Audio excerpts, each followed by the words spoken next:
冷娇美，把火焰九卷，十字眉，眉宇之间杀气如耳目炯炯，神威，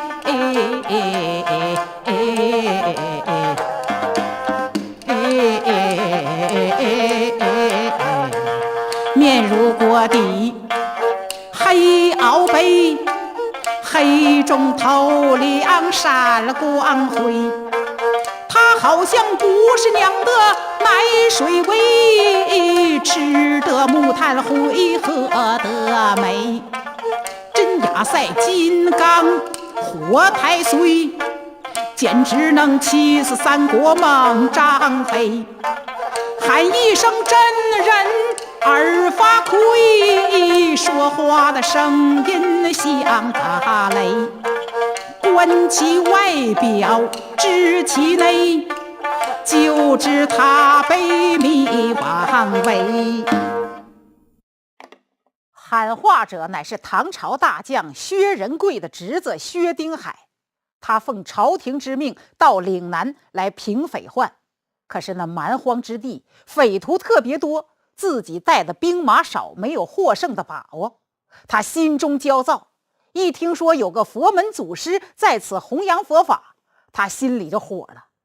他一向对出家人非常反对，他就跑这里大喊大叫。慧能一看他威武异常，盛气凌人，就知道此人迷惘太重，需随机教化。当即说道：佛法是从众生的心田里流露出来的，若问佛教，诸恶莫作，众善奉行，自净其意，乃诸佛之教。这么简单的问题还用你讲吗？连3岁小孩都知道。3岁孩童能知道，80老翁做不到。少跟我废话，你张口佛闭口佛，我问你，佛在哪里？请出来，让我也见识见识。壮士，佛就是你那颗纯净的心，彻底认识你自己，你就认识佛了。你说佛在哪里？佛在我们每个人的本心之中，即心即佛。大师，真有天堂地狱吗？你是干什么的？我乃效命朝廷的大将军。你这个蠢材也配做将军吗？什么？你这个和尚敢羞辱本将军，看俺宰了你！薛丁海说着伸手去拔剑。慧能一笑：大将军，地狱之门由此打开。大师，对不起，请原谅我的失态。大将军，天堂之门由此敞开。天堂地狱并不在死后的将来，而是现在。心善即天堂，心恶即地狱。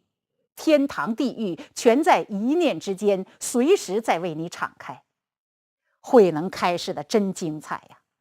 其实天堂地狱都是世道人心的反应，心不在心，善恶成境。确切地说，地狱是代表最痛苦的精神感受和境界，天是代表快乐长寿的人生层面。天堂地狱都在心内，不在心外。力行十善的人世间就反映出个天堂来，力行十恶的人间世界就反映出个地狱来。万法为识变，一切为心造。随着人生机遇和生活环境的不同，人们从内心感受到肉体形象，千变万化，七情六欲变化无穷。所以天堂地狱恶鬼畜生都是从我们的心生出来的。秽土不一定指污秽不净的地方，净土也不一定就是极乐世界。能本着清净的心来看一切，那一切就是净土。净土秽土非在国土的净秽，而在人心的净秽呀。我们每个人的心都是最善巧的工匠，他可以把自己雕刻成佛，也可以把自己雕刻成魔。心是一切法的根本，犹如画工师一般，能画出世间百态。有首新字说三点如星象，横钩似月斜，披毛从此得，作圣亦由他。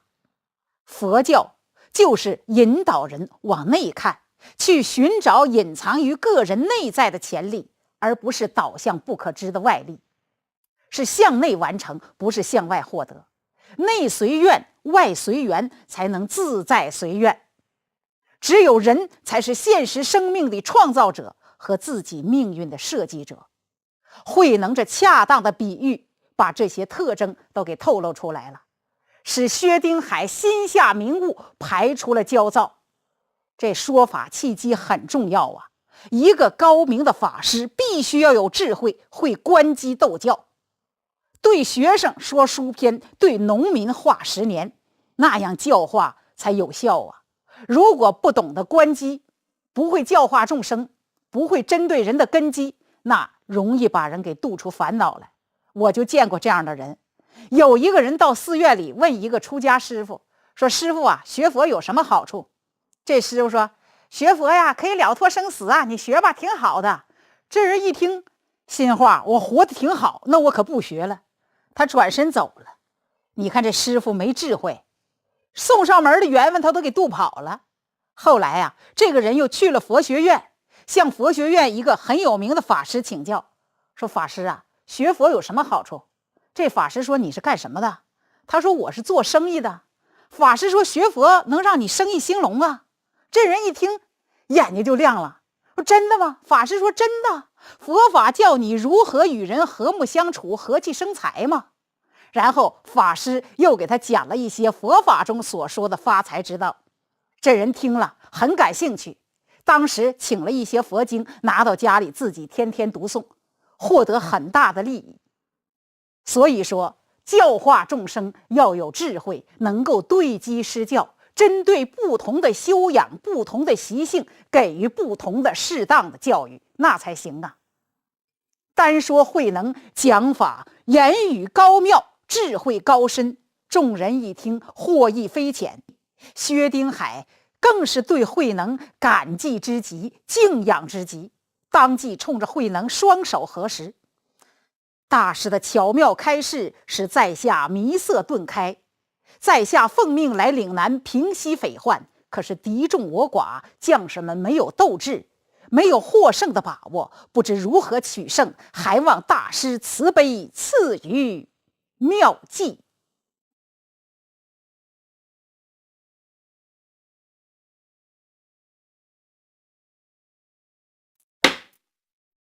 话说薛丁海对慧能高妙的佛学见解佩服得五体投地，当即向慧能请教以少胜多平匪患的妙计。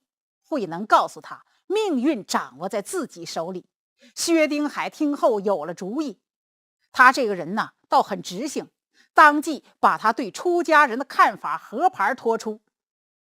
大师，请恕在下冒昧直言，在下只知驰骋疆场，尽忠报国，一向反对出家行为。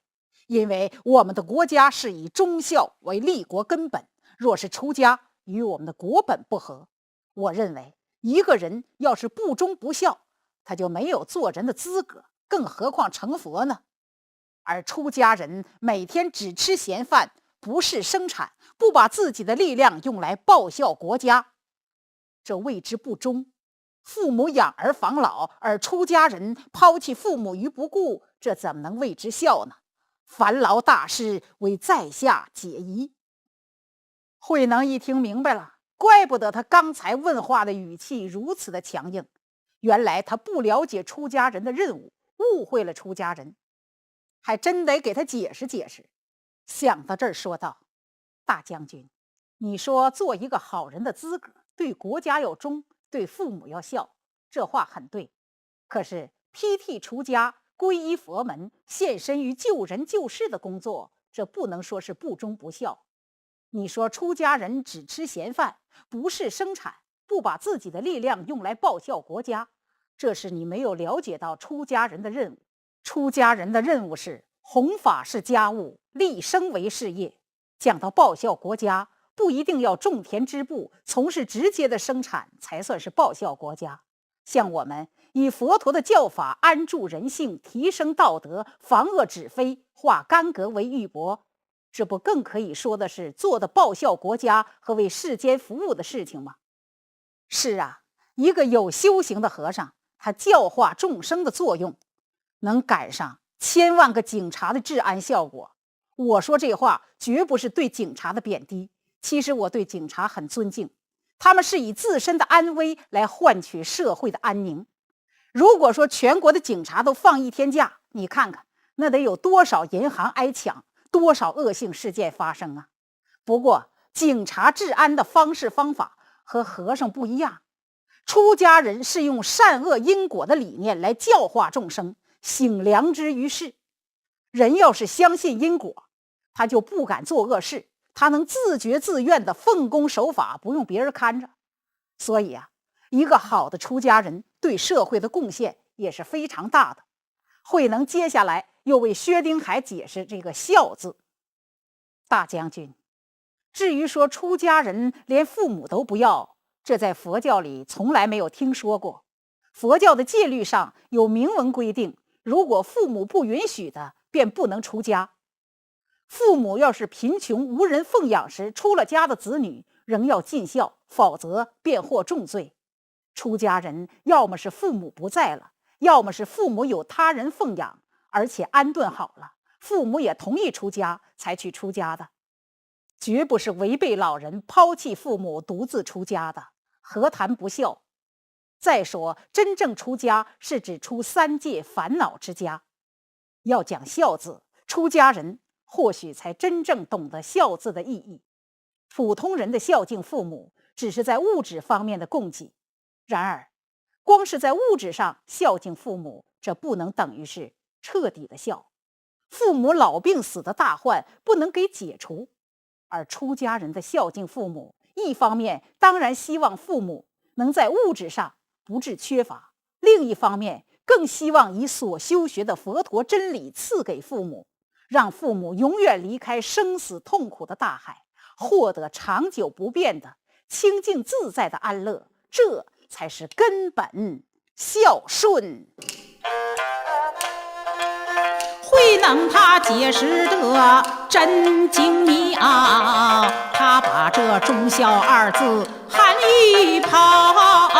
要论孝道，确实有大忠小，三种孝道有低也有高。小孝守着父母，端茶把水倒；忠孝光宗耀祖，美名标。大孝一般人可是做不到，须有那处世之智，智慧高。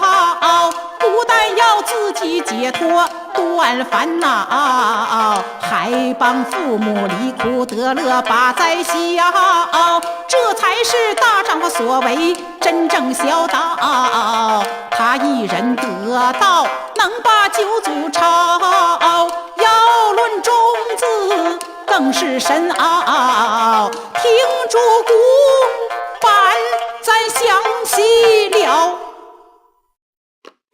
要说忠字，出家人的国家意识那是不容怀疑的。佛经当中有明确的规定，梵网经曰：不做国贼，不谤国主；璎珞经曰：不漏国税，不犯国制，是为佛弟子必须信受奉行。你看，佛都在经典当中教导弟子，不要做伤害国家的事情，不要毁谤国家的领导人，不要偷税漏税，不要违反国家的法律。佛教报四重恩里，其中一恩就是爱护国家，报国恩。佛经当中10种忏悔法门，其中一种就是对国家忏悔。国家保护我们，领袖领导我们，使我们能够安居乐业，可我们对国家又贡献了多少呢？有了这样的忏悔心，就能时时刻刻想着报国恩。昔日释迦牟尼佛成道之后，得知自己的祖国迦毗罗卫国要遭舍卫国琉璃王率兵侵袭，他就前去阻止。一个人在琉璃王军队必经之路旁，坐在一棵枯树下，任由烈日暴晒。琉璃王很纳闷，问他为什么不坐在有阴的树下。佛的回答很感人，他说：亲族之阴更胜于阴，意思是祖国和亲族之阴都要没了，我还要其他什么阴呢？唐代高僧玄奘大师到印度取经留学，取得了辉煌的成就。印度的戒日王很欣赏他的才华，留他长居印度，封他高官厚禄。可是玄奘大师为把自己的所学奉献给祖国，他执意回国谢绝戒日王的封禄，为祖国的文化做出了崇高的贡献。现代佛门高僧振华法师在抗战时期，东北3省被日本帝国主义侵占了，他义愤填膺，写出了《僧伽护国史》，大声疾呼资旅同道起来护国。他说：国家之危亡，安得坐视不顾？无论为僧为俗，人人皆有爱护国家之责。法显大师在西兰的时候，有人供养他一面中国的白绢扇子，他在异地见到祖国的东西，激动得泪流满面。红衣大师李叔同在国难当头之际，赤诚救国，废寝忘食。当代高僧净空老法师几十年来，虽然弘法在海外，可他念念不忘报国恩。他把世界各地信众们对他的供养捐助给国内许多的灾区和贫困地区，还为西藏同胞捐助治疗白内障的仪器和医疗资金，为国家解难，为社会分忧。又在全国30多所大中小学设立华藏奖学金和孝廉奖学金，帮助许许多多的贫困学生完成学业，志在为祖国多培养一些品学兼优的栋梁之才。为了更好地回馈家乡，构建和谐汤池示范镇，表达一种爱国念祖思乡的情怀，也为使中国文化永久地承传与发扬光大，让21世纪真正成为中国文化的世纪。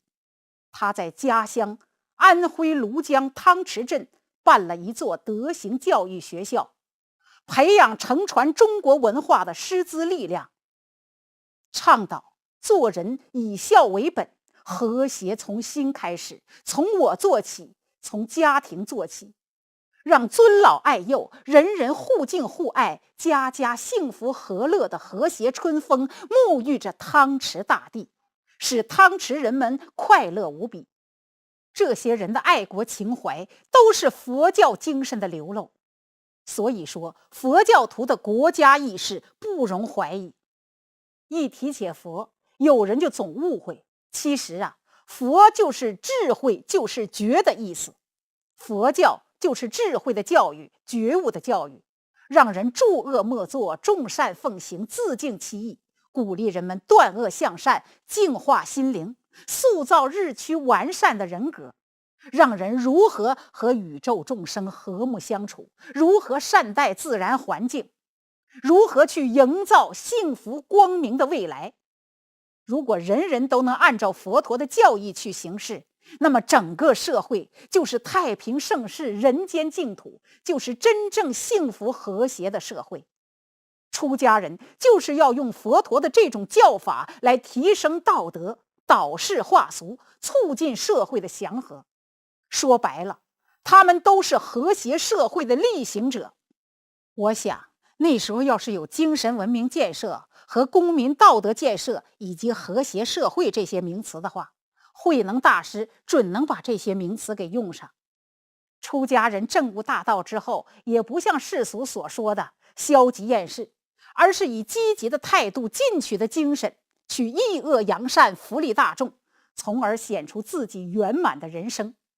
其实真正的看破是提起，是默默地耕耘，积极地为大众服务。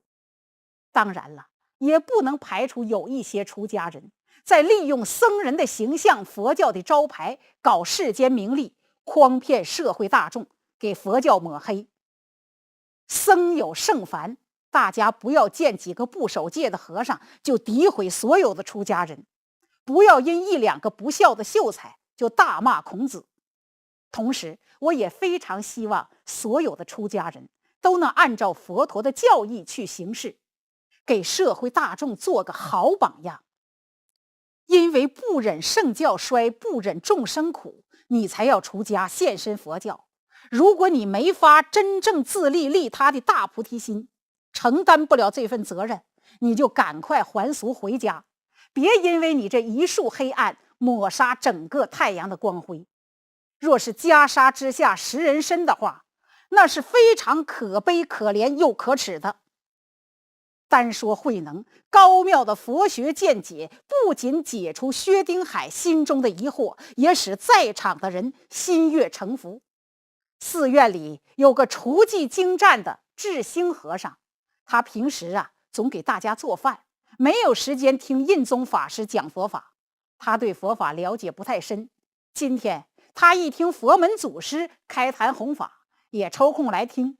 慧能以浅显的故事阐述高深的哲理，使他心中非常的佩服，都听入迷了。听着听着，他一眼看见院中的玉石观音像了。他指着观音像问慧能：祖师啊，别人都礼拜观音菩萨，可这观音菩萨也执烛合掌，您说他在礼拜谁呀？这要问你自己呀。问我怎么知道他礼拜谁呀？求人不如求己呀。求己？慧能这是告诉他，大道在他自身，当努力挖掘自家宝藏，不要向外持求。智兴和尚一听，茅塞顿开。佛法传世间2000年多有几人能把真意掌握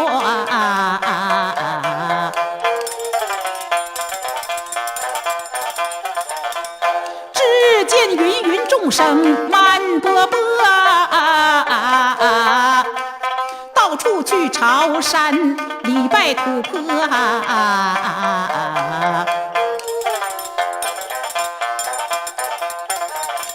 佛本是自性，竟然放过偏偏茫茫身外去求佛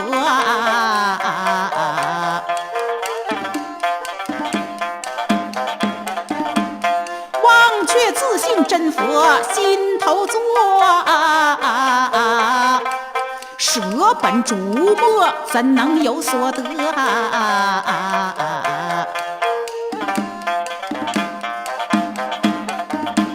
慧能他一语真意道破智兴眼下明悟喜心窝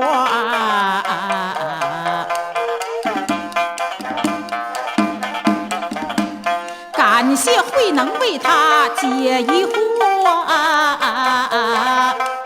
急忙五体着地把头磕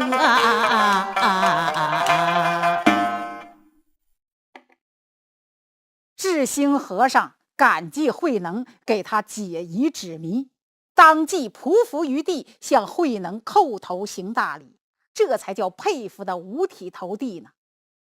慧能今日讲经说法足足有2个时辰，他那流水式的法音如同甘露，滋润着众生的心田，使听法者获益匪浅。法性寺的老少比丘对慧能更是敬若活佛。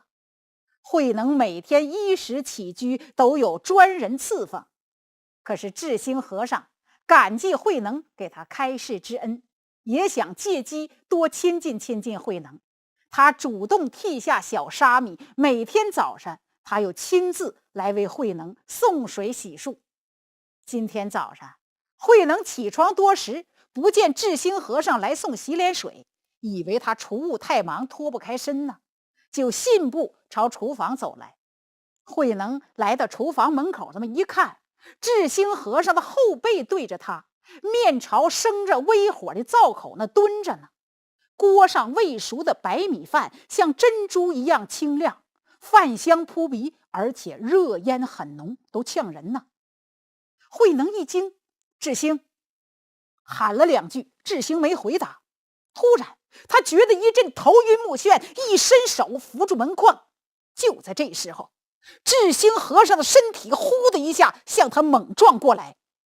与此同时，智兴和尚的身旁唰的一下，闪电一般闪出一个人，剑光如滑，呼，直奔慧能的咽喉刺来。要命的是，满屋的浓烟遮住了视线。慧能想往后退，可是背后响起了风声，枪卷的西风朝他的背后急刺过来。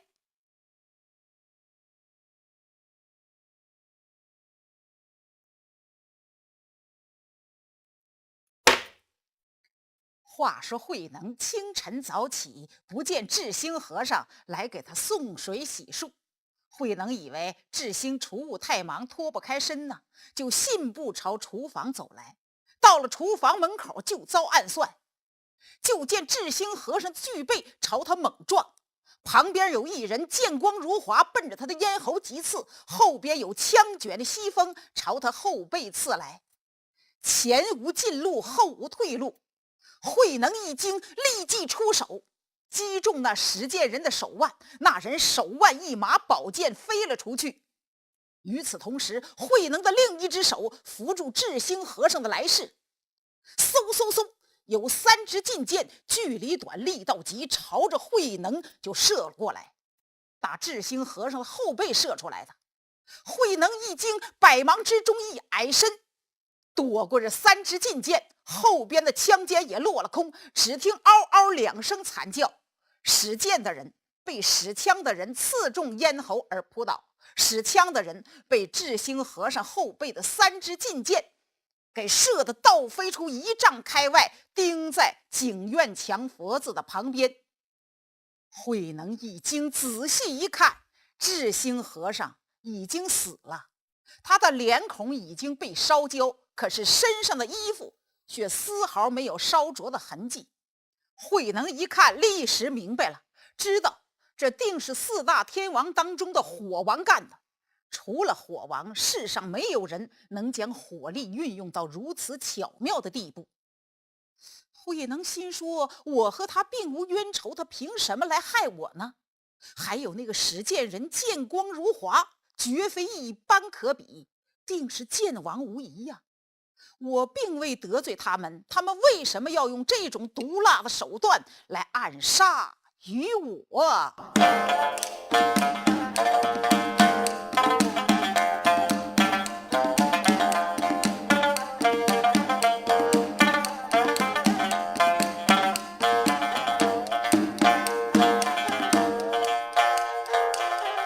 慧能他想知此处疑心生，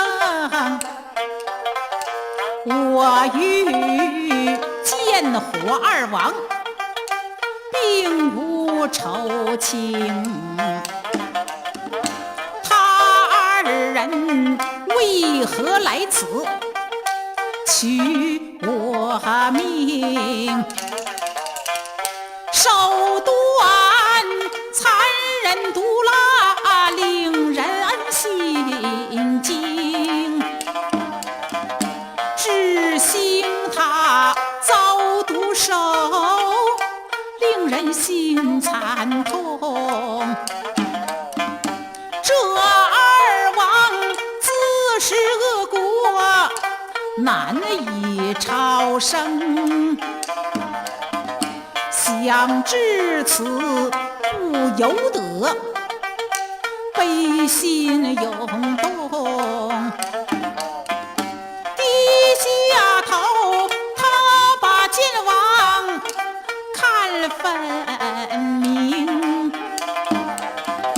只见他上乘南有百斤重，马杆腰年纪50，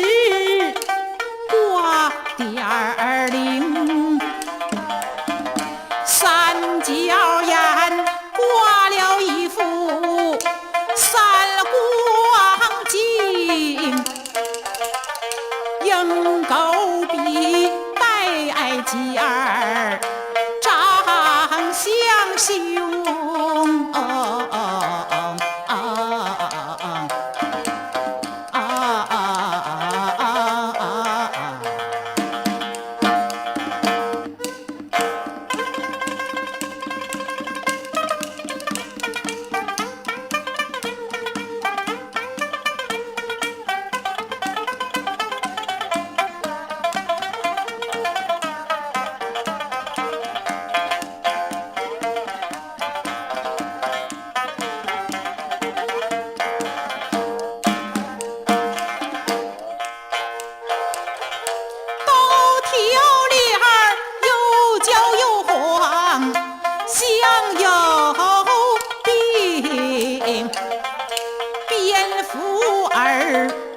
摇动能扇风，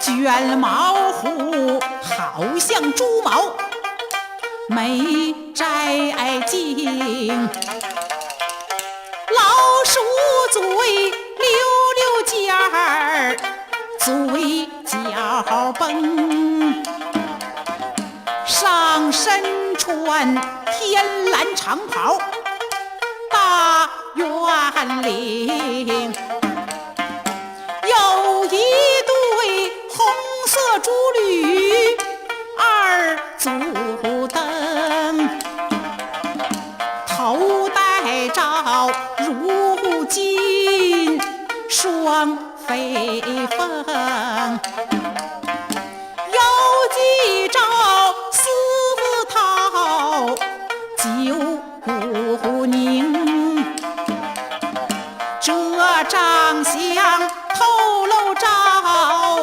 凶残性，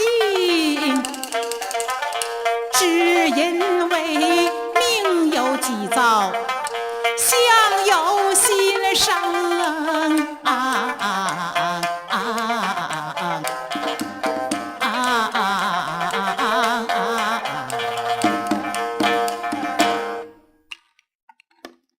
智兴和尚的惨死让慧能痛心呐，二王的狠毒也让慧能悲悯慨叹。慧能看完了剑王，又回头瞅瞅钉在景院墙上的火王，心中暗想：我与他们并无仇情，他们为什么要来用这种毒辣的手段来暗害于我呢？难道还是东山武僧请他们来的？不能啊，听说那东山武僧早都散去，怎么还能请杀手呢？哦，我明白了。当年我在曹溪宝林寺被人追杀的时候，其中有位使毒的高手，险些要了我的性命。那人的下毒手段非常高明，定是毒王无疑呀。如果他要是毒王的话，那这火王剑王的出现就不足为奇了。听说这四大天王交情过密，情同手足，声称一损俱损，一荣俱荣。当年毒王没有毒死我，使他们这四大天王丢了面子，现在他又想来暗害于我。看来这四大天王果然是心黑手辣，名不虚传。慧能猜得不错，来暗杀他的这两个人正是四大天王当中的火王和剑王。当年毒王聂申受不飞和不凡和尚的重金之邀，前来宝林寺暗害慧能。毒王聂申以他的剧毒之物烈焰锁魂录来毒害慧能，可是因为慧能内力深厚，定力如山，居然逃得了性命。这毒王聂申不但没害死慧能，反被别人给下毒害死了。不凡和尚惊怕之极，当场自刎。不飞和尚痛苦万分，把不凡的尸体运回了东山。毒王聂申却暴尸荒山。后来三大天王得知此事后，气愤无比，来到东山找不飞和尚算账。可是因为依法难传，东山衰落，许多僧人都到别处修行去了，只有不飞和尚和那几十个僧人了。三大天王盛怒之下，把不飞和尚给杀了。他们以为慧能一定丧身火中，哪想到这多年之后，这慧能又出世弘法，而且名声大振，这对他们来说简直是平生奇耻大辱啊！他四大天王想取的人命，哪有取不成的呢？可没想到他们的兄弟毒王聂申却丢了面子，三大天王受不了了，要不除掉慧能，他们这天王的称号可是受之有愧了。四川的水王刘永已经于前一段时间病故了，所以来暗杀慧能的只有山东的火王丁淹、江西的剑王徐庆。别看来的只有2个人，可是这2个人那心黑手辣、身怀绝技，要比其他数百名的江湖人士更可怕的多呀。这2王江湖阅历广，杀人经验多，他们悄悄潜至法性寺，摸清了慧能衣食起居情况之后，心中暗喜。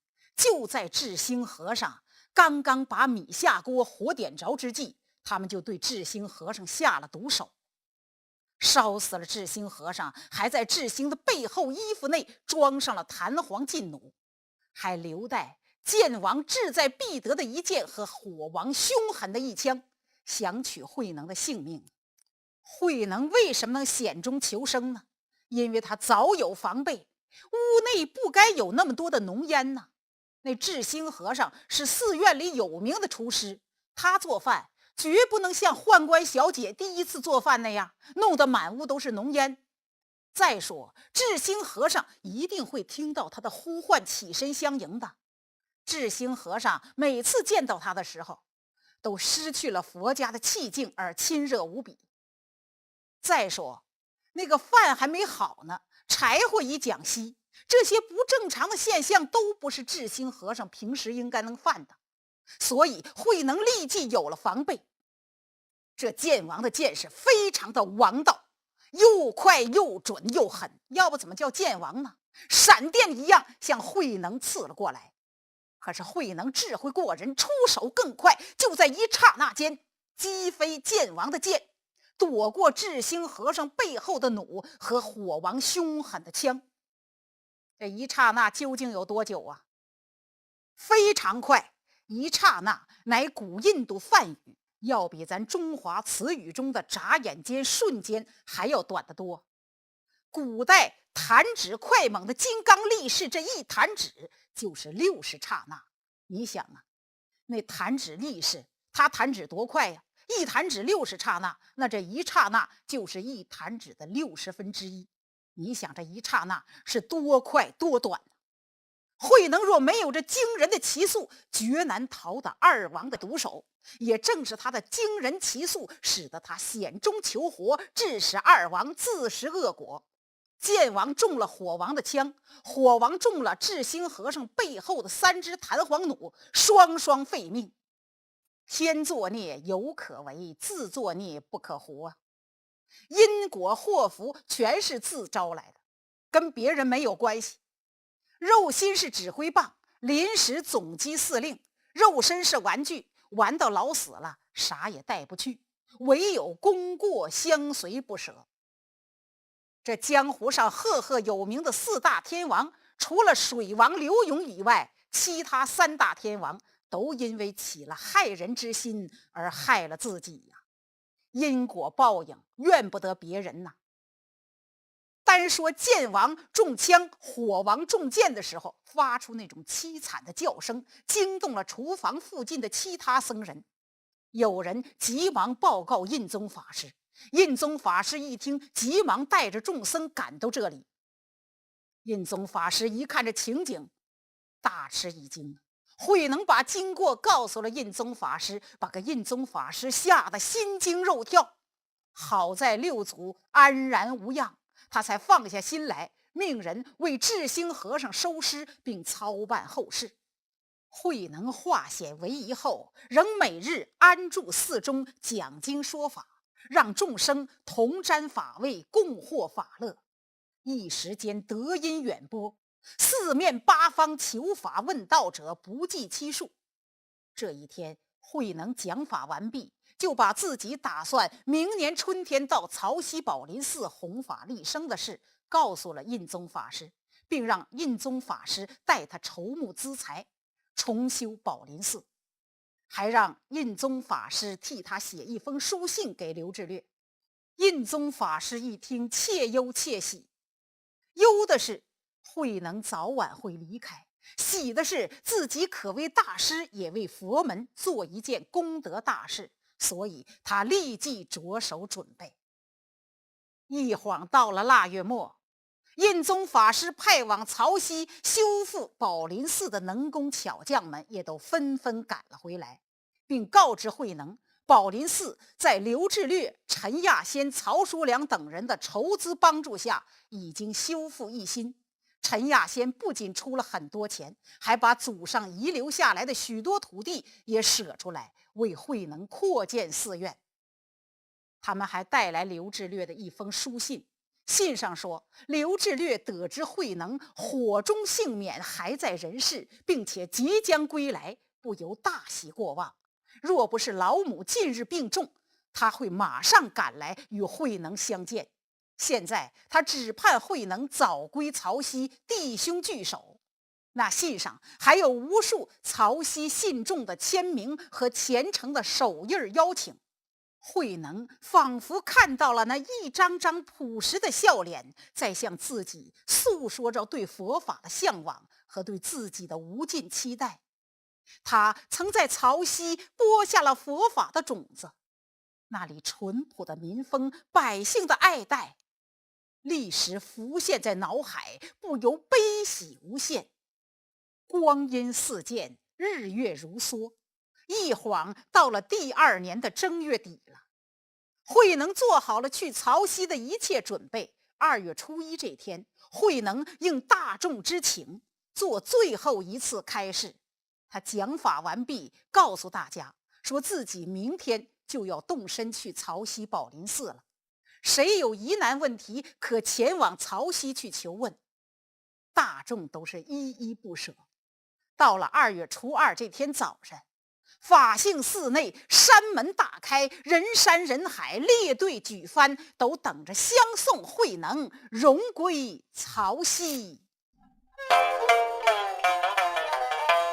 春风吹送百花香，大地处处欢欣壮，慧能荣归曹溪心欢畅，僧俗相送排成行，人山人海人曙光，列队举帆真风光，鼓乐齐奏梵音响，百姓夹道齐颂扬，香花洒尽来供养，恭敬祖师表心肠，盛况空前难言长，下回接照说其详。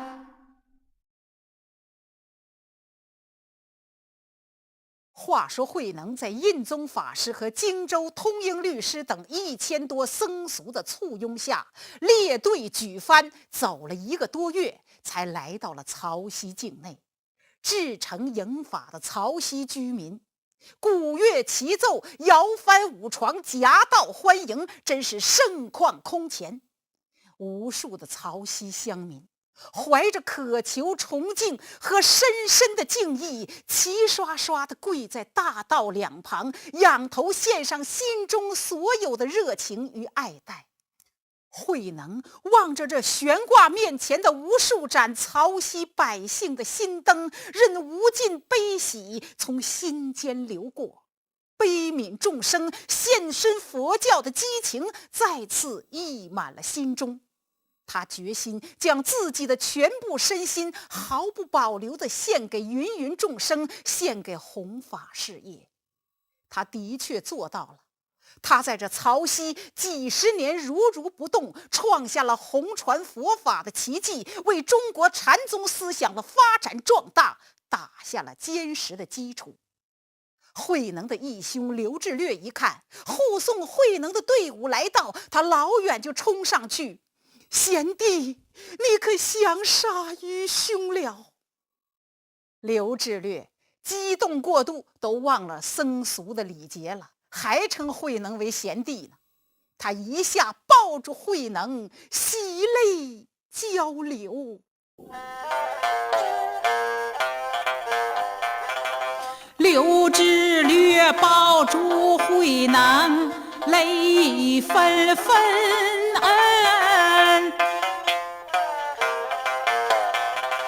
倾吐照心事，情意真。贤弟呀，那一日见到千山化为灰烬，愚兄我肝胆俱裂，断肠碎心。贤弟你是无灾，没有阴心，不知你天涯海角何处存。思贤弟思得我茶饭难尽，盼贤弟盼得我夜难安身。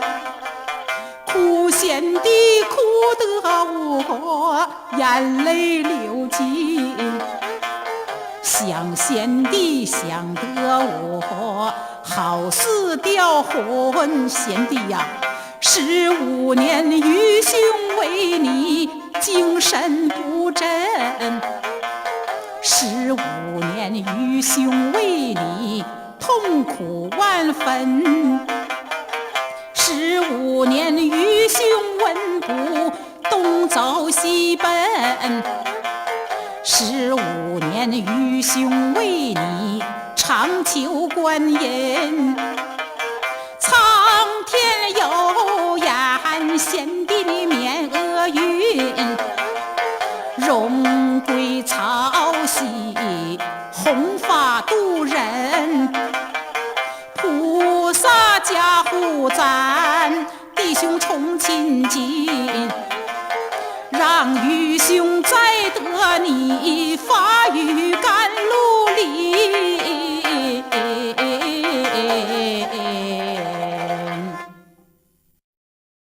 昔日宝林寺的前山被焚，刘志略以为慧能火中丧生，他悲痛欲绝，大病一场，险些断送了性命。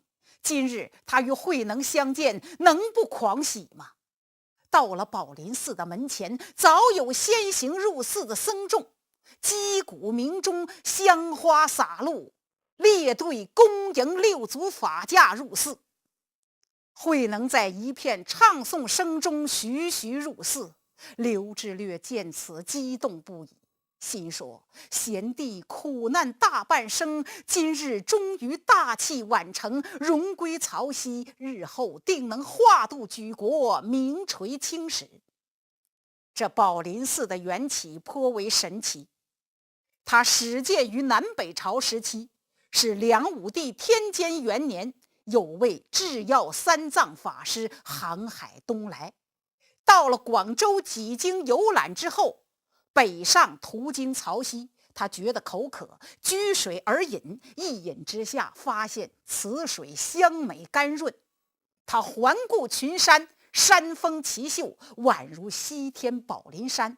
他就向当地韶州牧侯敬中建议说，此处应该建一宝刹，170年后当有无上法宝于此演化，得道者如林，应该先伏其基，建一寺院，取名叫宝林寺。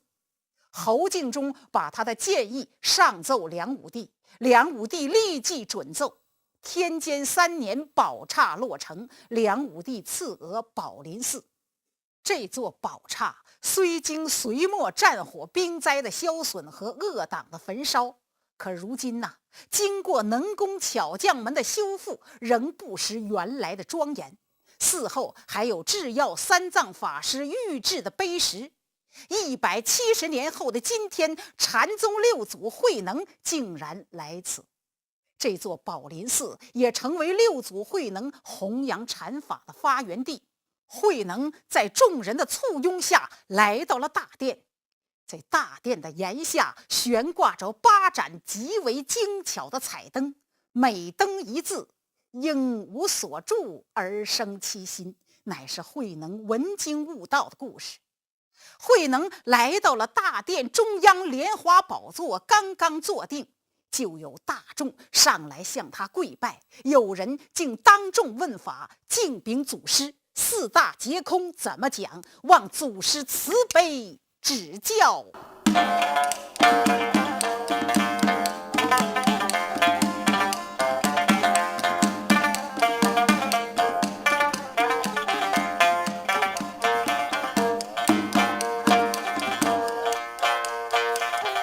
慧能他举目细留神，大梁照文化这个人，看年纪倒有18、9，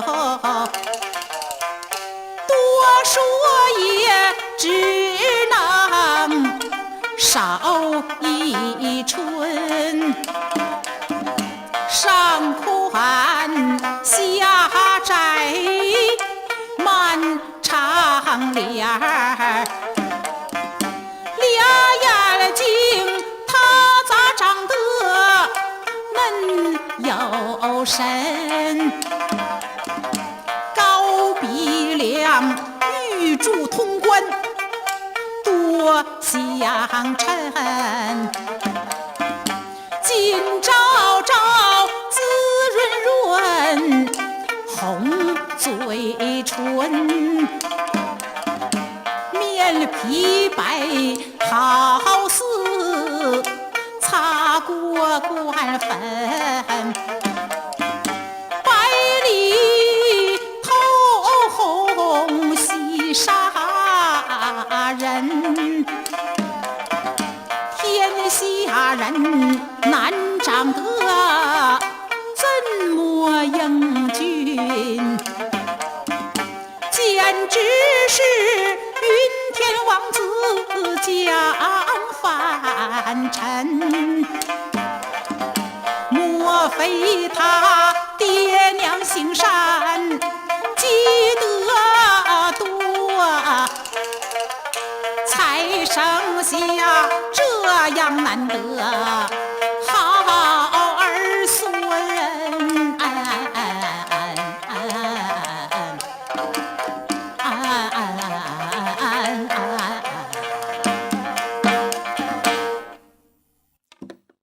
这小伙子长得太漂亮了，天底下难找到这么十全十美的形象。他是谁呀？不是别人，正是安道成的孙子安克正的儿子，他叫安景泰。当年安克正被杨水仙下毒化去了内功，可是慧能为他输气止血驱毒，使安克正后来内功又恢复了。他把儿子安景泰教出一身好武艺，如今这安景泰在韶州府担当捕快班头。这小伙子不光武艺好，长得好，人品也好。安道成一家如今已经是佛化家庭，他们家没有品德不好的。安克正经常在安景泰面前念叨慧能的救命之恩，称赞慧能的智慧人品。这安景泰呀，对慧能印象特别深，也对慧能有很恭敬的心理。他今天为了要见到自己羡慕已久的佛门宗师，他都告假没去当差，与曹溪乡民一块儿来恭迎慧能。他见慧能那超脱的气质、竞速的风度，心里非常的敬佩，当众向慧能请教四大皆空这个问题。其实啊，有一些不了解佛法的人，把四大皆空说成是空了酒色财气，简直是风马牛不相及。这四大指的是地水火风四种元素，在佛教看来，宇宙间的万事万物都由这四种要素生成的。坚硬的属于地大，像人体的毛发骨肉都属于地大；湿润的属于水大，像体内的血液和分泌液等都属于水大；温暖的属于火大，像人身上的体温就属于火大；流动的属于风大，身上的呼吸就属于风大。所以我们这个身体都是由四大假合而生成的，四大要是不调和就生病，病重了不能救治就死，死后四大分散，各器官腐烂，还原成化学元素。所以说一个人生活时都是由四大合的假象，根本没有一个实在的我。等到死后呢，什么都没有，现在有将来无，色即是空，如空中闪电，一现即逝，所以称作四大皆空。大家知道，空不是消灭，而是暂时的、不长久的，是假的。慧能这开篇一役，就使在场人获益匪浅。从此以后，他日日安住宝林寺，弘法利生。大众们对他敬仰之极，不光问佛法，生活上的不愉快也找慧能来问。15年前得慧能教化的那些乡民，那一看慧能火中幸免，更是把慧能敬若活佛。有个老太太有2个儿子，大儿子开雨衣厂卖雨衣，二儿子开染坊染布匹。这老太太为此是天天忧愁，天晴了她担心大儿子那雨衣不好卖，天阴了她又担心二儿子染坊里的生意不好做，所以她晴天也愁，阴天也愁。一听说慧能又回到曹溪，老太太心想，这卢行者当年就很有本事，现在他回来了，那更是神通广大，我得求他帮我顺心。这老太太想至此，也到宝林寺向慧能求助。慧能冲他一笑，老人家，你天天都应该开心才是啊，你怎么不减高兴，专减忧愁呢？嗨，大师啊，你说我怎么能高兴起来呢？老人家，阴天的时候你大儿子的雨衣好卖，你应该高兴才是啊。晴天的时候你二儿子呢染坊生意好做，你也应该高兴啊，这样你不就天天开心，天天是好日了吗？老太太一合计，对呀。从此她一扫愁容，天天笑口常开了。其实啊，这老太太她遇着慧能了，算她运气好。她要是遇着我，那她就更糟糕了。我要给她出个招，管保她更倒霉。你不是嫌天气不好吗？那你给天老爷训话，想要什么天头，让天老爷给你呀。这老天爷要是不听话，你坐着火箭上天，给他2嘴巴。摆不平内在，愣往外在世界去强求，不知道随缘，老攀缘，哪有快乐可言呢？还有一个年轻的少妇，也哭哭啼啼向慧能跪拜，师父啊，小女子没法活了，求师父救我。哦，何事如此悲伤？小女子才结婚2年就被丈夫抛弃，如今我的儿子又死了，你说我可怎么活呀？那么2年前你是如何生活的？2年前我无忧无虑，可自在了。那时你有丈夫和儿子吗？没有啊。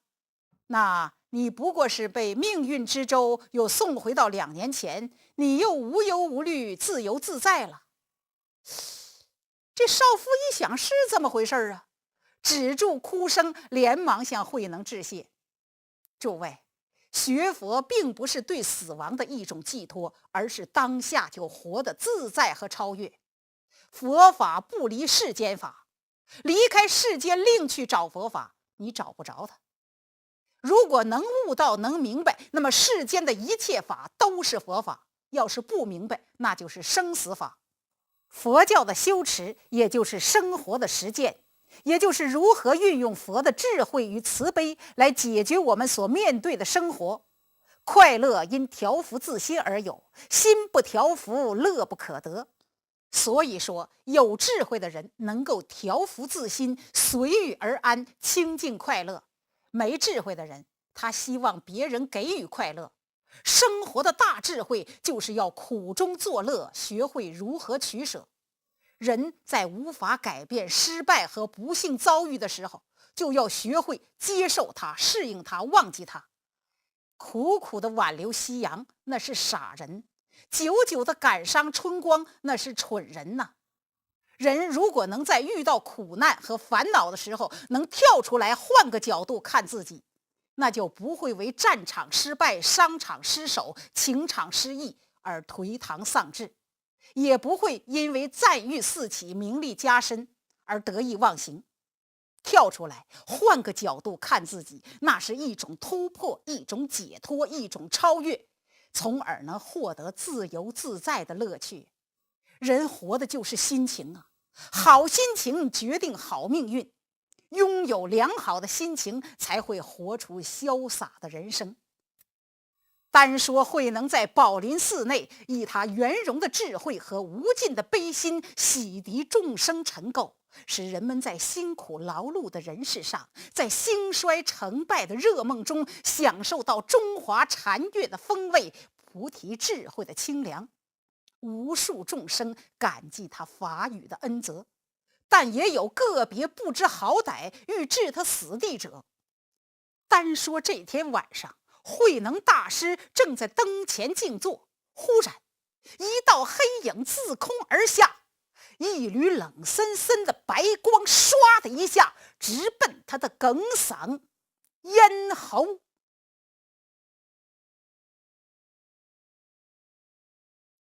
话说慧能大师安住曹溪宝林寺，弘法利生。这天晚上，他正在灯前静坐，忽然一道黑影自空而下，一缕冷森森的剑光直奔他的咽喉。慧能一惊，急忙闪身避过，注目一看，这个不速之客身穿夜行衣，手擎杀人剑，满脸怒气站在自己的面前。慧能心想，这又是哪路高手？轻功如此了得，落地毫无声息。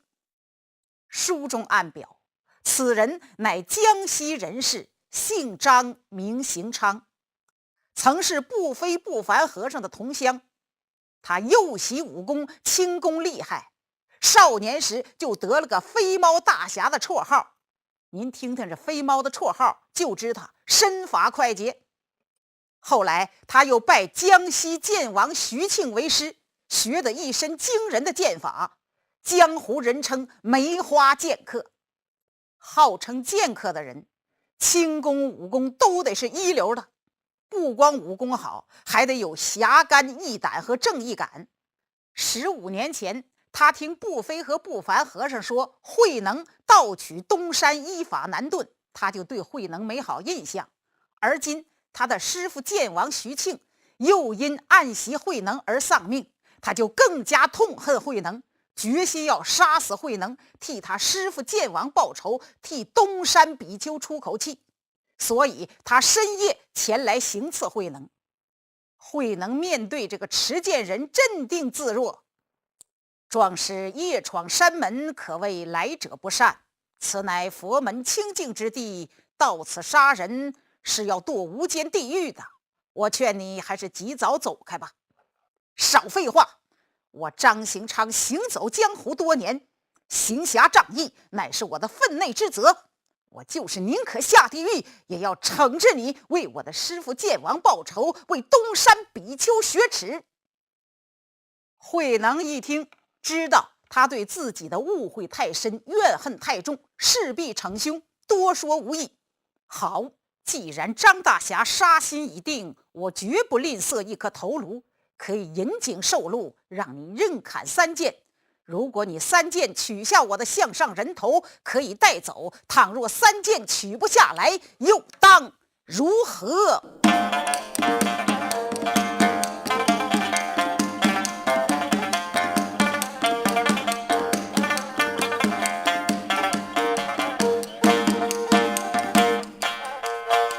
卢慧能出言把张兴昌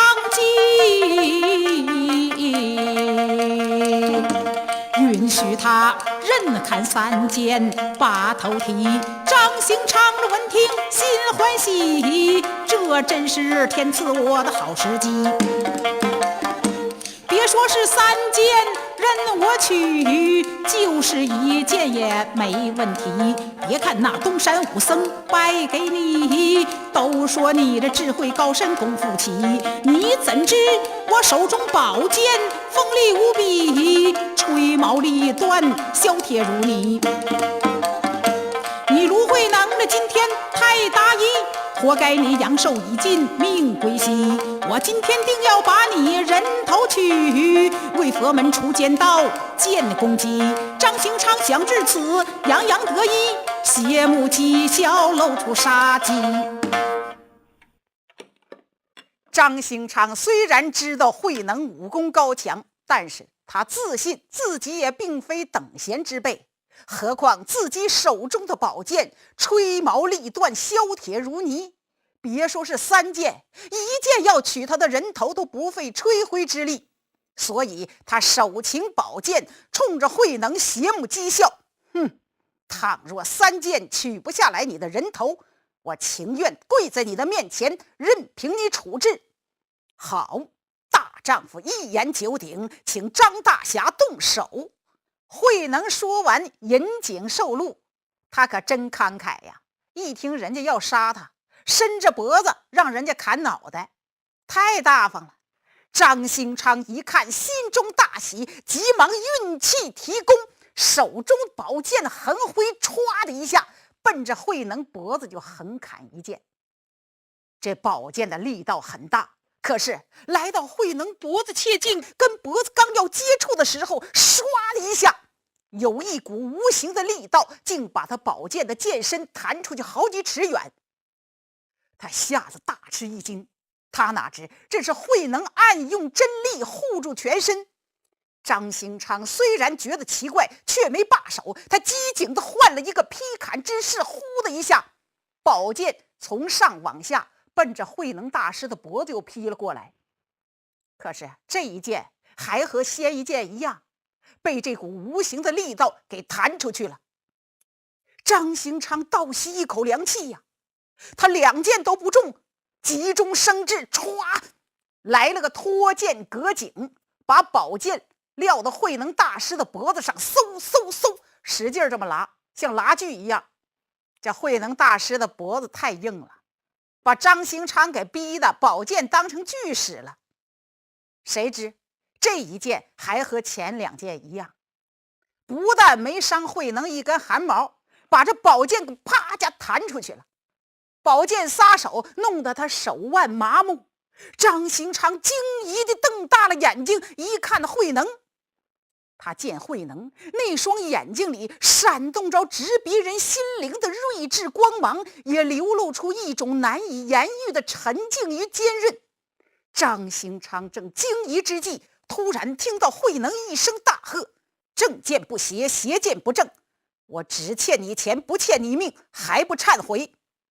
张兴昌一听啊，吓得3魂去2，七魄缺5了，扑通一下扑倒在地，吓昏了。他闯荡江湖多年，从来没见过这等神奇功夫啊！慧能一看，急忙运功给他调神。张兴昌清醒过来，匍匐于地，泪流满面，向慧能叩头请罪，请求慧能把他剃度门下，他要好好忏悔。慧能一看他诚心忏悔，急忙取出一些黄金送给他，让他做路费，赶紧离开，免得众僧发现惩处他，让他以后改装再来。这慧能是真慈悲，张兴昌也是真走字儿啊，手提着宝剑要杀人家，人家不但不怪他，还给他这么多钱，这好事哪找去？这也说明慧能大师智慧神通过人，正见因果。张行昌以后果然出了家，法名智彻，随六祖大师学法很精进。要知道，人都说放下屠刀立地成佛，这话说着容易，做着难呐。是什么力量使张行昌抛剑弃武呢？是爱心，是慧能大师的智慧品行的感召啊。单说慧能大师说法圆融气机，每天都有许多人向他请问佛法。这一天早上，慧能大师刚刚升座说法，就有韶州刺史大人韦巨前来拜见。这韦巨是韶州地界首要的官员，最上层的领导。他一见慧能，急忙顶礼下拜。下官闻知大师深悟佛法，特来请教，还望大师垂恩教诲。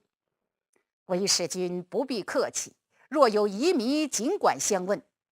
大师，佛教说四大皆空，色即是空，空即是色，主张破相，为什么寺院里还要有许多的佛像呢？因为无形的精神文化常借有形的外在仪式来承传，佛像可以使人升起见贤思齐之心，令人升起仰慕效法之情啊。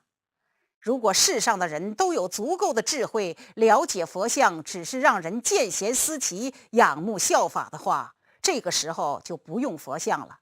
因为这个时候，佛在每个人的心中，在清风明月里，在山光水影中。那么这个时候，每一片云彩，每一块石头，每一根草，甚至每一抹夕阳，何事何物不能当作佛像来想来看呢？因为佛性无处不在，心中有佛，所见皆佛。慧能大师的开示太精彩了。当知佛像经卷出家人称为住持三宝，意在令人因佛像而观想佛，因经卷而通达其理，因出家人而引起超尘离垢之心。借住持三宝，观自性三宝，正常住三宝。有一则禅宗公案，说宋代大文豪苏东坡很喜欢参禅打坐，机锋颇锐。有一次，他到镇江金山寺跟佛印禅师一块打坐参禅。坐了一会儿，他问佛印禅师：“禅师，你看我的坐姿如何？”佛印禅师看了他一眼，学士身相庄严，就像一尊佛。苏东坡听完很高兴，随口问佛印禅师：“禅师，你知道我看你像什么吗？”“不知道。”“我看你呀，满脸皱纹，圆阔肥福，就像一堆牛粪。”佛印禅师听完没言语，只是宽容地笑了笑。他们两个人呢，是多年的老道友了，交情过密，经常在一起参禅打机锋。听过前面慧能坐骑那回书的人一定还记得吧？苏东坡虽然有八风吹不动，端坐紫金莲的豪迈自信，可是他没有放弃对自我的执着，做不到如如不动，所以才有那八风吹不动，一屁打过江的尴尬局面，输得无言以对，灰溜溜的。那还不是最惨的，最惨的是有一次他把玉带都输给佛印禅师了。有一次佛印禅师正准备给徒众们说法，苏东坡直接闯入佛印禅师的方丈室。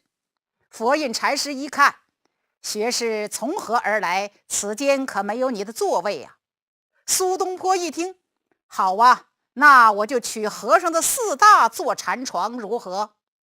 可以呀，不过贫僧有疑问，只要学士随问随答，不出错误，不用思考，我便让你做，否则便留下学士的腰间玉带，永镇山门。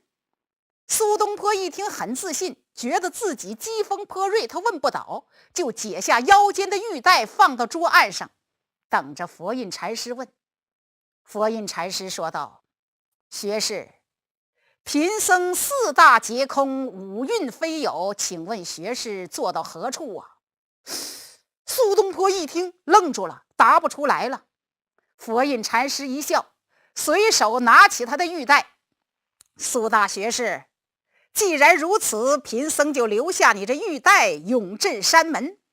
就这样，苏东坡那玉带就输给佛印禅师了。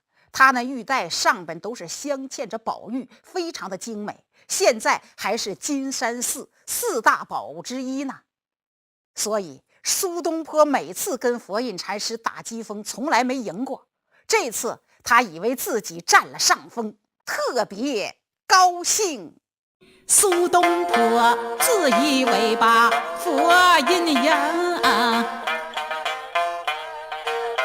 高兴得简直都要发了疯啊！在家中他就把朋友宴请，宴席上绘声绘色，叙述详情。不料想小妹从阳听出漏洞，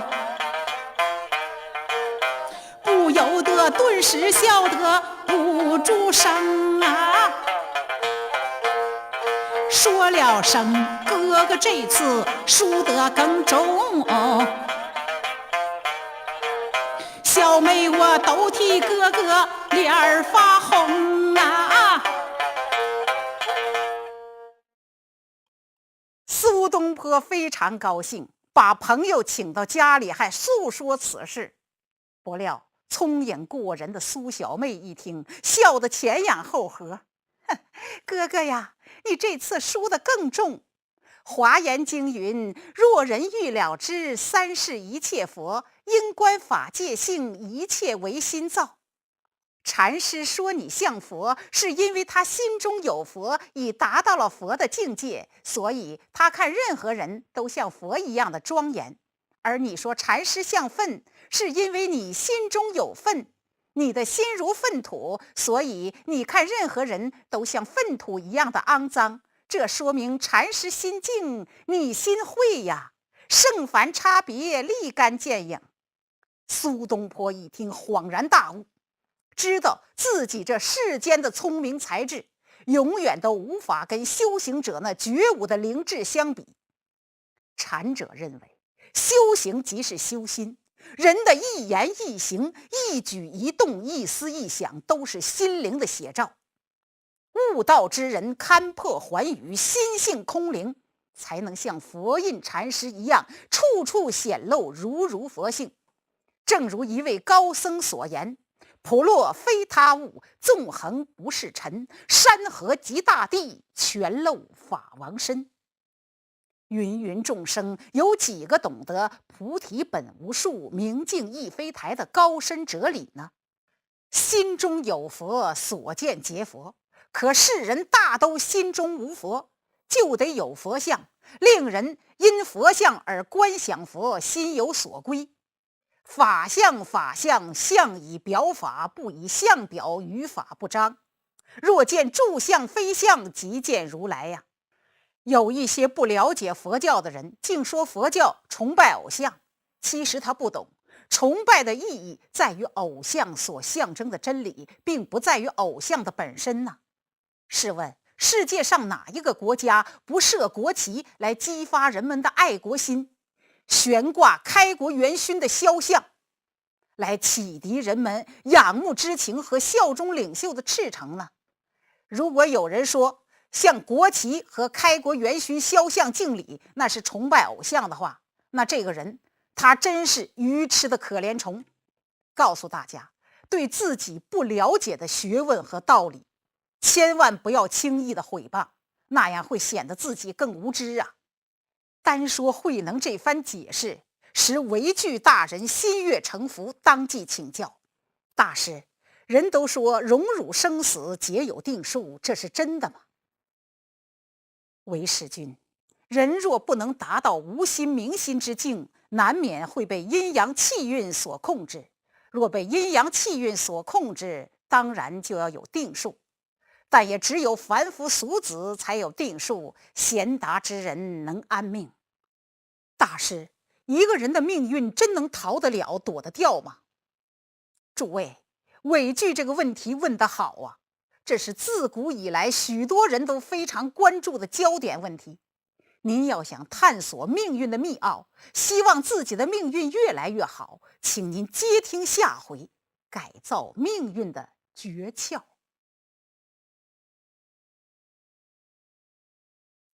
话说韶州刺史韦据向慧能请教，一个人的命运能不能逃得了、躲得掉？慧能告诉他，当然能。相由心生，命由己造，祸福无门，为人自招。无心明心，若求必得。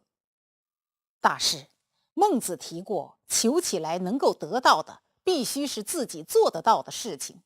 道德仁义能够力行自求，功名富贵需待他人的赏识，如何能求得到？韦师君，孟子的话并没有错，是你未能深入去了解。一切福田不离方寸，从心而逆，感无不通。人只要能从内心自求，力行仁义道德，自然就会赢得他人的敬重，而引来身外的功名富贵。慧能解释得非常精妙，他引导人往内看，去寻找隐藏在个人内在的潜力，而不是导向不可知的外力，是向内完成，不是向外获得。内随愿，外随缘，才能自在随愿。这正是佛法的特征。人们常说命中注定，可这个操纵命运的主宰是谁呢？是自己呀。人虽然是命运的主人翁，却常常被命运所戏弄，因为他走不出被命所运的阴霾。自古来人都说命中注定，都以为命有定数，不可更。正日里东奔西走，去算命。迷茫茫求神问卜，测吉凶。岂不知命运都是自操纵，吉凶祸福都是自己造成。命运取决于行为和心性，靠旁人给测算，怎能说清？智慧人福德因缘无止境，无智慧少德行，越用越穷。名词里就应该勇于造命，做一个贤达人，走出迷宫。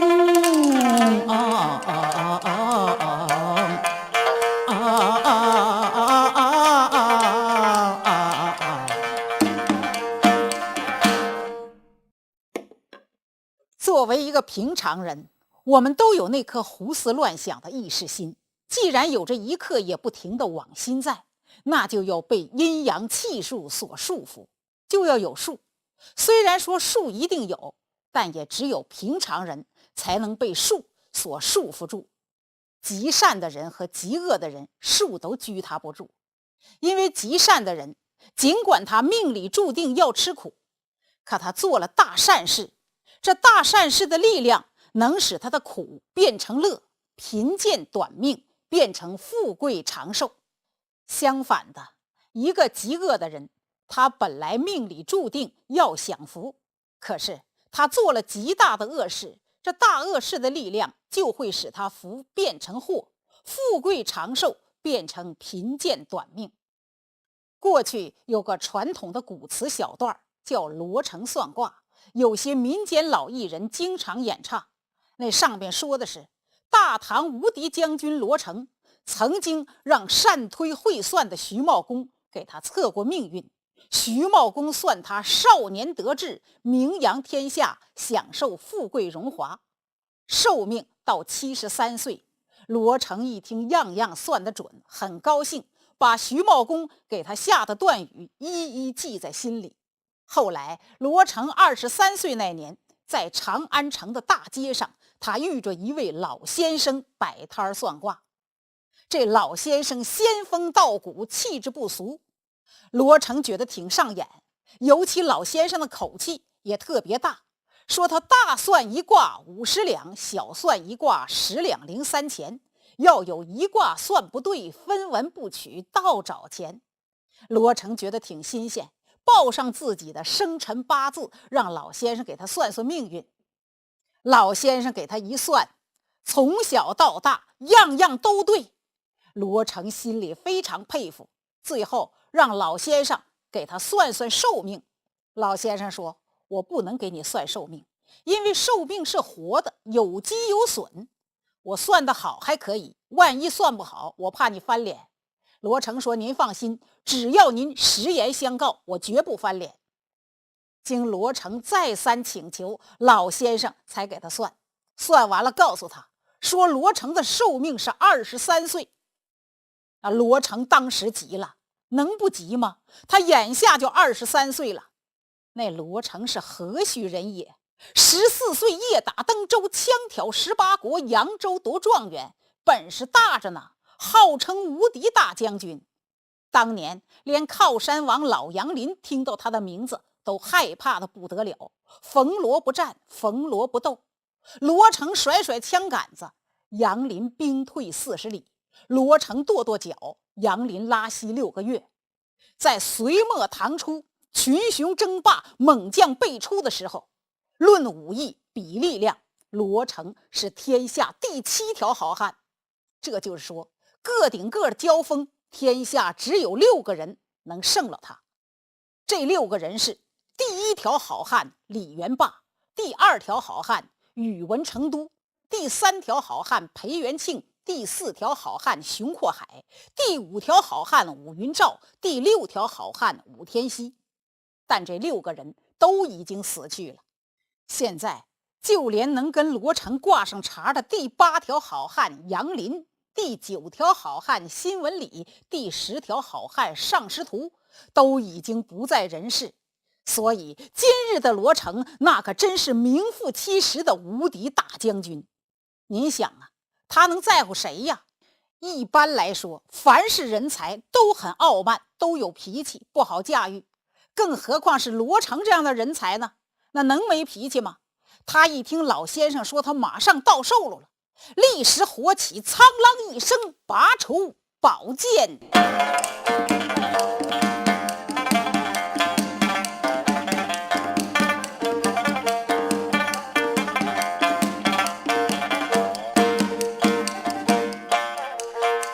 罗成他一怒拔宝剑，咬牙切齿，两眼瞪圆，宝剑一挥，寒光闪闪，直逼老先生咽喉间。徐军师早已给我算，他算我阳寿73，你竟敢胡言，讲我偏，咒我短寿。不过今年你睁大狗眼看一看，俺无敌将军不可瞒，你为何说我寿命短？马上把缘由说一番，倘若你说错一点点，我叫你剑下丧黄泉。老先生的胆儿挺大，面对罗成的宝剑，他一点没害怕，不慌不忙把事情的真相对罗成讲了出来，说你原本是73岁的寿命，可是因为你做了恶事，损寿了。你当初做降马的时候，伤了许多的人命，胡金蝉、王金娥2位小姐对你一片痴情，可是你却害死了他们。当今圣上对你恩宠有加，你却目无君王，暗睡龙床，犯下了欺君之罪。你的表兄秦叔宝与你传枪递减，你暗中藏奸，留下你罗家回马枪的绝技没有交给他。你与单雄信乃是结拜的兄弟，你不念结拜之情，回马枪挑死单雄信，让瓦岗寨的众位弟兄如此的寒心。这5样大恶事损去你的阳寿50年，所以你只剩下23岁。你死还不在本地死，你得死到北国，被乱箭射死。罗成一听傻眼了，老先生说的话那是事实啊，一点都没冤枉他，他都做过。此时啊，他那怒气傲气全没了，剩下的只是追悔莫及。他当即就给老先生跪下了，求老先生给他添寿。老先生哪有那本事啊？不过这老先生挺有招，他往罗成的身后一指，说你看那边来那个人能给你添寿。罗成信以为真，急忙回头往身后瞅，这老先生借机赶快就溜走了。罗成看了半天没有人，转脸再一看，老先生没影了，地上留下一张字条，上写着他是徐茂公的师傅。罗成一看目瞪口呆呀，怪不得他的卦技如此精深。那徐茂公的卦技就够高了，他的师傅那就更厉害了。后来塞北刘黑闼造反犯边，罗成奉命出征，建成和元吉想暗害他，不给他开城门，让他人困马乏去征战，致使罗成中了埋伏，被敌人乱箭射死，死得非常惨。这就是做恶事把长寿变为短寿的例子。大唐有位八卦大家李淳风，大家听过这个名字吧？那可是位易学高手，卦技非常精湛。一般人断卦只从卦象上来判断，可是李淳风能透过卦象深究其理，他能凭着义理来断卦，这一点很难呐。有一次，皇上把朝中的预测高手都请到护城河边的城楼上，命人把黑红2匹马赶入河中，问他们说：“你们测一测，哪匹马先上来？”大家根据皇上问卦的时间起的了离卦，离卦就是离为火，火是红色，所以大家一致说红马先上。唯独李淳风，他说黑马先上，果然黑马先上来了。众人问李淳风为什么是这么断法，李淳风说：火未燃，烟先发，烟是黑色，所以黑马先上。您想想，就卦技这么精湛的一位高手，也有算不准的时候啊。不是他算不准，是人家改变了命运。他曾经给一个出家的小沙弥测过卦，说那小沙弥只有半个月的寿命，半个月